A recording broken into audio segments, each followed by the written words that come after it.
the head of population, the Australian rules game in Melbourne draws greater crowds than any other game in the world. Melbourne, the Demons. Right, it's a big kick. It's a massive kick. Keeps it in play. Whoa.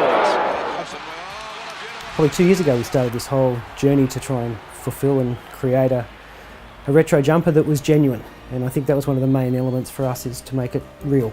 So we were fortunate to meet Hugh and Lion Sportswear, and for us to find that the machines of 60 years ago were still here, authenticated what we were trying to achieve. My father started producing football jumpers 60 years ago, and we've just continued on from there. We're now a third generation family business. You know, we thought we were going to make a few football jumpers. That's not what this has become. This has become an opportunity for us to potentially link all the good things that happen within the wool industry and in rural football and country football back to something that's meaningful. Everyone we speak to is just so excited about the opportunity to actually wear a woolen football jumper again, and certainly for me, I look back at the jumper I wore when I was 6 or 8 and it was knitted by my nana and it was Australian wool, and you know, I take enormous pride in the fact that we're actually doing this.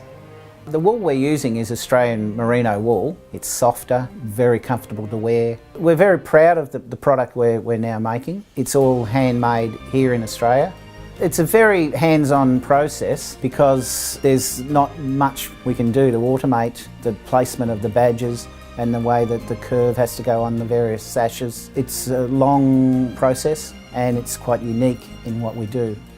To make a football jumper in Australia, in Melbourne, out of Australian wool, really closes the loop on the whole process and the whole program, and I think that's what's going to make this an incredibly unique opportunity.